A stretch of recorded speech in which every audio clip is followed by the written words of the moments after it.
রংপুর নয়, গাইবান্ধায় চাই চীনের ১,০০০ শয্যার মধ্যে হাসপাতাল। ছাত্র জনতার মুহুর্মুহু স্লোগানে মুখর হয়ে ওঠে গাইবান্ধা সদর উপজেলার বালুয়াবাজার এলাকা। রামচন্দ্রপুর ইউনিয়নের বালুয়াবাজারে ছাত্র জনতা ও গাইবান্ধাবাসীর উদ্যোগে বিশাল মানববন্ধন ও সমাবেশ অনুষ্ঠিত হয়েছে।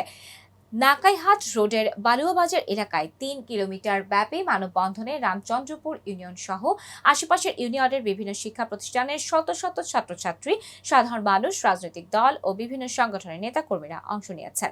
গাইবান্ধা হাজী কল্যাণ সমিতির সাধারণ সম্পাদক ও রামচন্দ্র হাসপাতাল পুনরুজ্জীবিতকরণ কমিটির আহ্বায়ক আলহাজ আব্দুল মান্নান সরকারের সভাপতিত্বে বক্তব্য দিয়েছেন কমিটির সদস্য সচিব রোকন উদ্দৌলা রোকন, রামচন্দ্রপুর ইউপি চেয়ারম্যান মোসাব্বির হোসেন, বীর মুক্তিযোদ্ধা আব্দুল হালিম, সাবেক ইউপি চেয়ারম্যান রফিকুল ইসলাম আকন্দ, সাংবাদিক হেদায়েতুল ইসলাম বাবু, শিক্ষক আব্দুর রহমান, সাইদুর রহমান, রওশন আলম প্রমুখ। সমাবেশে সংহতি প্রকাশ করে বক্তব্য দেন গাইবান্ধা প্রেস ক্লাবের সাধারণ সম্পাদক ইদ্রিসুজ্জামান মোনা। এত জমি গাইবান্ধায় আর কোন চিকিৎসা প্রতিষ্ঠানে নেই প্রিয় ভাইরা, অথচ সেই জমিগুলো আজকে মাদকের আখড়ায় পরিণত হয়েছে।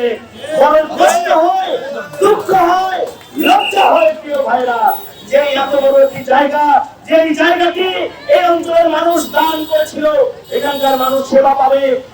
দর্শক, ভিডিওটি ভালো লেগে থাকলে লাইক, কমেন্ট ও শেয়ার করে কাজী টিভি নিউজ 24 এর সাথেই থাকুন। ধন্যবাদ।